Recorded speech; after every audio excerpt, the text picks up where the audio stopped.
ஐஸ்வர்யா கருத்தரித்தல் மையங்களில் ஜனவரி 30 முதல் பிப்ரவரி 5 வரை இலவச ஆலோசனை மற்றும் சிகிச்சைகளில் மாபெரும் சிறப்பு சலுகை.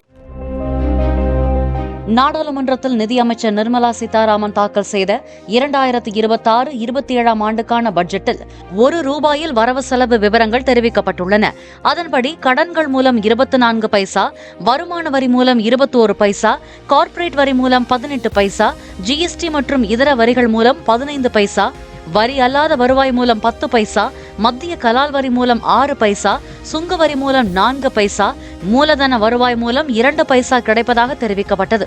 அதேபோன்று செலவு விகிதமாக மாநிலங்களுக்கான பங்கு 22 பைசா, கடன்களுக்கான வட்டி 20 பைசா, மத்திய அரசு திட்டங்கள் 17 பைசா, பாதுகாப்புத்துறை 11 பைசா, மத்திய அரசு நிதி பெறும் திட்டங்கள் 8 பைசா, திட்ட கமிஷன் 7 பைசா, பிற செலவினங்கள் 7 பைசா, முக்கிய மானியங்கள் 6 பைசா, ஓய்வூதியத்திற்கு 2 பைசா செலவிடப்படுகிறது. ஐஸ்வர்யா கருத்தரித்தல் மையங்களில் ஜனவரி 30 முதல் பிப்ரவரி 5 வரை இலவச ஆலோசனை மற்றும் சிகிச்சைகளில் மாபெரும் சிறப்பு சலுகை. பிளே ஸ்டோர் மற்றும் ஆப் ஸ்டோரில் இருந்து பாலிமர் செயலியை QR கோடு மூலம் பதிவிறக்கம் செய்யுங்கள். செய்திகளை உடனுக்குடன் பெறுங்கள்.